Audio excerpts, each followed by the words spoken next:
दो आईपीएल हैं सर इस देश में।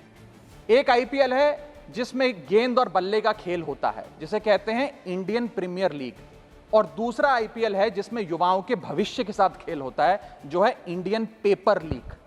माननीय राघव चड्ढा जी, 6 मिनट।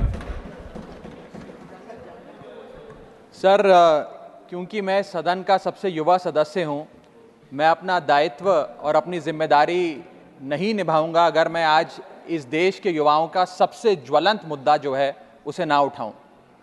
सर, इस देश में दो शिक्षा व्यवस्थाएं हैं।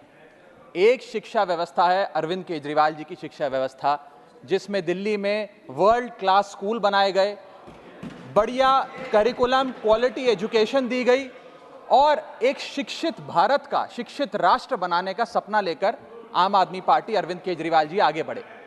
एक दूसरी शिक्षा व्यवस्था है सर, जिस शिक्षा व्यवस्था में परीक्षा शिक्षा माफिया जन्म लेता है, जिसके तहत आज लाखों बच्चों का भविष्य अंधकार की कागार पे खड़ा है।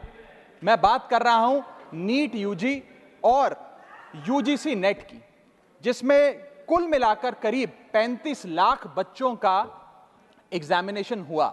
हमने देखा, देश भर में देखा कि कैसे उस एग्जामिनेशन को पेपर लीक हुए, क्या उसमें माफियाओं का राज रहा और कैसे इन 35 लाख बच्चों का भविष्य आज अंधकार की कागार पे खड़ा हुआ है।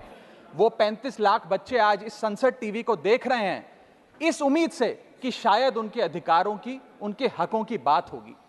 भारत देश एक बहुत युवा देश है। भारत की 65% आबादी 35 साल से कम आयु की है। मैं आपको बताना चाहूंगा कि इस दुनिया के सबसे युवा देशों में भारत आता है, जहां जापान की पॉपुलेशन की औसत उम्र 50 साल है, इटली की 48 साल है, जर्मनी की 46 साल है, यूनाइटेड किंगडम की 40 साल है, चीन की 40 साल है। जहां विकसित देश बूढ़े होते जा रहे हैं, भारत देश जवान हो रहा है। भारत की औसत उम्र आज मात्र 29 साल है। लेकिन हमने इस युवा भारत के लिए किया क्या?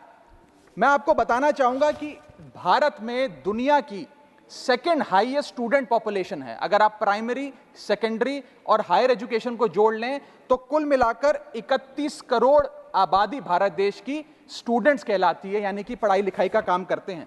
लेकिन उन युवाओं के लिए हमने किया क्या? मैं बताना चाहता हूं कि इस व्यवस्था ने, सरकार ने उन लोगों के लिए क्या किया।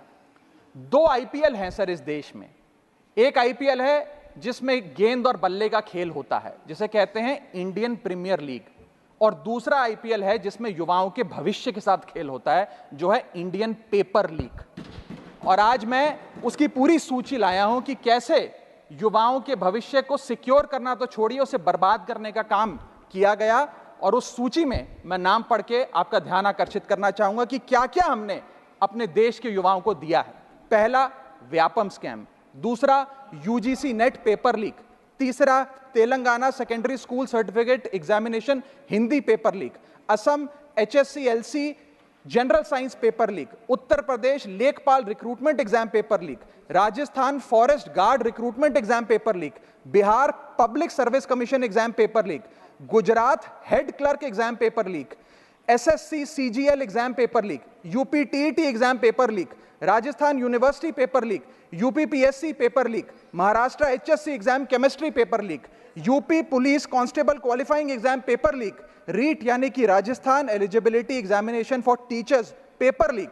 Haryana police constable exam paper leak. Himachal Pradesh police constable exam paper leak. Railway recruitment board group D exam paper leak. Orissa teacher eligibility test paper leak. Assam police recruitment exam paper leak. Bihar board का 10वीं कक्षा का भी examination paper leak. Telangana SSC exam paper leak. Karnataka SSC-LC exam paper leak. Delhi university law entrance exam paper leak. Jamia Millia Islamia entrance exam paper leak. UP board exam mathematics और bio का paper leak. Rajasthan teacher recruitment exam paper leak. और इस साल का NEET का 2024 का paper leak. माननीय राघव चड्ढा जी, ये ऑथेंटिकेट करके आप यहाँ मैं दूंगा सर, सारी रिपोर्ट दूंगा। Thank you sir. आज हम अपने देश के युवाओं को एक अच्छी शिक्षा व्यवस्था नहीं दे पाए, नौकरियां नहीं दे पाए, बेरोजगारी चरम पर है, ऑर्गेनाइज सेक्टर की बेरोजगारी चरम पर है और अनऑर्गेनाइज सेक्टर की तो आंकड़ों की क्या बात करी जाए। सर मैं इन स्टूडेंट्स की पीड़ा इसलिए भी समझता हूं क्योंकि मैं खुद स्टूडेंट रहा हूं। इस देश की सबसे one of the most competitive examination chartered accountancy को क्लियर कर यहां पहुंचा हूं सर। मुझे पता है कि क्या पीड़ा होती है जब सालों की आपकी मेहनत पर पानी फिर जाए क्योंकि एक एग्जामिनेशन, एक पेपर लीक हो जाता है। तब सिर्फ दिल नहीं टूटता, विद्यार्थी, एक इंसान पूरा टूट जाता है, उसका मनोबल टूट जाता है।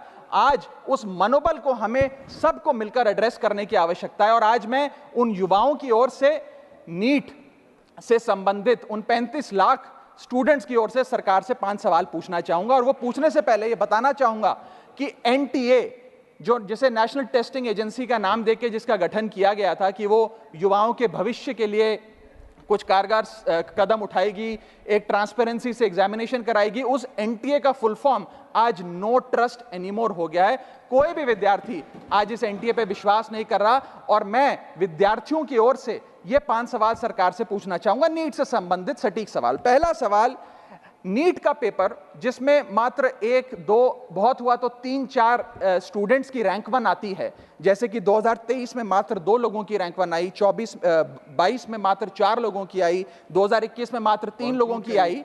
जब इतने कम स्टूडेंट्स की रैंक 1 आती है, तो इस साल 2024 के नीट के पेपर में कैसे 67 बच्चों की रैंक 1 आ गई, जबकि फैकल्टी और टीचर्स ये मानते हैं कि बहुत मुश्किल पेपर था। सर मेरी पार्टी का समय बचा हुआ है सर, प्लीज मेरे को 2-3 मिनट दे दीजिए। नहीं सर, 4 मिनट 5 मिनट भी नहीं हुए सर, वक्त दे दीजिए please. Conclude with in a minute sir, 1 minute conclude, otherwise I will move. Sir वक्त ऐसे मत दीजिए कि भीख लगे सर, वक्त ऐसे मत दीजिए कि ठीक लगे, बाकी जो आपको ठीक लगे। सर मेरा दूसरा सवाल, कैसे मैथमेटिकली इम्पॉसिबल नंबर स्टूडेंट्स के आते हैं? इस एग्जाम में या तो 720 नंबर आएंगे जिसके सारे जवाब सही हैं, और अगर एक भी गलत हो गया तो आप 715 नंबरों पे आ जाएंगे। इस 715 और 720 के बीच में किसी के नंबर नहीं आ सकते, लेकिन इस बार ग्रेस मार्क्स देकर 717, 718, 719। और आखिरी सवाल, मेरा आखिरी सवाल, मैं समाप्त कर रहा हूं सर। इस बार जो इस नीट एग्जाम के नतीजे 14 जून को आने थे, उसको 10 दिन पहले कर दिया गया। हम देखते हैं कि नतीजों में देरी अक्सर होती है, लेकिन 10 दिन पहले चुनावों के शोर के नतीजों के शोर में 4 जून को नीट एग्जाम के नतीजे लाए गए। क्या मकसद था?